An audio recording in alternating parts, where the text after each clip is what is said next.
इस धरती पर जिसका जन्म हुआ है उसकी मृत्यु भी अवश्य होगी।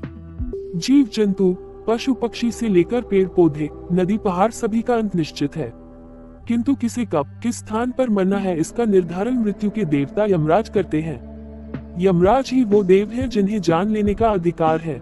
यमराज सभी मृत आत्माओं को उनके कर्मों के अनुसार स्वर्ग नरक में भेजते हैं। सभी मृत आत्माओं को शरण यमराज ही देते हैं। यमराज को इसलिए मृत्यु का देवता भी कहा जाता है। प्राचीन वेदों ने यम को हिंदू धर्म में मृत्यु के स्वामी के रूप में घोषित किया है। यम कालीची नामक महल में रहते हैं। वैदिक परंपरा के अनुसार यम पहले इंसान थे जिनकी मृत्यु हो गई थी और वो मृत्यु के शासक बन गए। यमराज का नाम सुनते ही मनुष्य कांप उठता है, क्योंकि उन्हें पता होता है कि मरने के बाद पहली भेंट यमराज से ही होगी।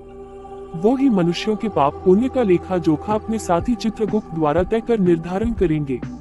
हिंदुओं का विश्वास है कि मनुष्य मरने पर सबसे पहले यमलोक में जाता है और वहां यमराज के सामने उपस्थित किया जाता है। वही उसकी शुभ और अशुभ कृत्यों का विचार करके उसे स्वर्ग या नरक में भेजते हैं। ये धर्मपूर्वक विचार करते हैं, इसलिए धर्मराज भी कहलाते हैं। ये भी माना जाता है कि मृत्यु के समय यम के दूत ही आत्मा को लेने के लिए आते हैं। स्मृतियों में 14 यमों के नाम आए हैं, जो इस प्रकार हैं: यम, धर्मराज, मृत्यु, अंतक, वैवस्वत, काल, सर्वभूत, क्षय, उदुम्बर, अग्नि, नील, परमेष्ठी, वृकोदर, चित्र और चित्रगुप्त। तर्पण में इनमें से प्रत्येक के नाम 3-3 अंजलि जल दिया जाता है। यमराज को दक्षिण दिशा का दिक्पाल माना जाता है। मान्यता के अनुसार ये लोगों की मृत्यु के बाद उनके प्राण हरने का कार्य करते हैं। भगवान सूर्यदेव के पुत्र माने जाने वाले यमराज की पूजा नरक चतुर्दशी या नरक चौदस के दिन विशेष रूप से की जाती है। यमराज की उत्पत्ति: यमराज के देवता एक अलग लोक में विराजमान रहते हैं, जिससे यमलोक कहा जाता है। हिंदुओं का विश्वास है कि मनुष्य मरने पर उसको शुभ और अशुभ कृत्यों का हिसाब देना पड़ता है और इसीलिए वो सबसे पहले यमलोक में जाता है। वहां यमराज के देवता विचार करके उसे स्वर्ग या नरक में भेजते हैं। यह माना जाता है कि मृत्यु के समय यम के दूत ही आत्मा को लेने के लिए आते हैं। यमराज विश्वकर्मा की कन्या संज्ञा और सूर्यदेव के पुत्र थे। उनके जन्म से पहले जब संज्ञा ने अपने पति सूर्यदेव को देखा तो उनके तेज प्रकाश को देखकर वो भयभीत हो गई और सूर्य को देखकर भय से संज्ञा ने आंखें बंद कर ली। तब सूर्यदेव क्रोधित होकर ने उन्हें श्राप दे दिया कि तुम्हारा पुत्र प्राण हरण करने वाला होगा। सूर्यदेव के श्राप से ही देवी संज्ञा ने लोगों के प्राण हरने वाले पुत्र यमराज को जन्म दिया। किंतु संज्ञा के फिर से सूर्यदेव को शांत नजरों से देखने पर उन्हें सूर्यदेव ने वरदान दिया कि तुम्हारी जो कन्या होगी वो यमी कहलाएगी, शीतल और चंचल होगी। यम की बहन यमी को यमुना नदी के नाम से जाना जाता है। भगवान शनि भी यम के भाई हैं। संज्ञा की परछाई छाया से शनि देव का यमराज का स्वरूप बड़ा ही भयावह दिखाई पड़ता है। दंड के द्वारा जीव को शुद्ध करना ही इनके लोक का मुख्य कार्य है। उन्हें लाल वस्त्रों में सज्जित, हरे वर्ण और रक्ताभ आंखों वाले राजसी स्वरूप में वर्णित किया गया है। वह खोपड़ी से अलंकृत गदा और एक पाश धारण करते हैं। उनके सर पर सिंह के मुख वाला मुकुट, विशाल शरीर, लंबी मूंछें हैं। इनका वाहन काला भैंसा तथा ये यमलोक में निवास करते हैं।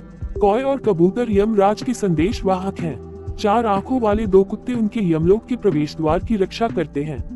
दीपावली से पूर्व दिन यमदीप देकर तथा दूसरे पर्वों पर यमराज की आराधना करके मनुष्य उनकी कृपा का संपादन करता है।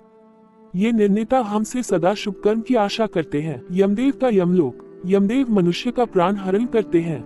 यमदेव का साथ देने के लिए पाप पुण्यों का लेखा जोखा उनके सहयोगी चित्रगुप्त करते हैं।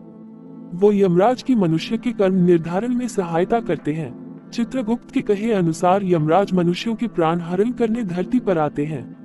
दक्षिण दिशा के इन लोकपाल की संयमनी पूरी समस्त प्राणियों के लिए, जो अशुभ कर्मा है, बड़ी भयप्रद है।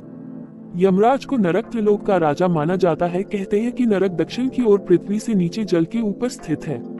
उस लोक में सूर्य के पुत्र पितृराज भगवान यम हैं। वे अपने सेवकों सहित रहते हैं तथा भगवान की आज्ञा का उल्लंघन न करते हुए अपने दूतों द्वारा वहां लाए हुए मृत प्राणियों को उनके दुष्कर्मों के अनुसार पाप का फल दंड देते हैं। यमपुरी या यमलोक का उल्लेख गरुड़ पुराण और कठोपनिषद ग्रंथ में मिलता है।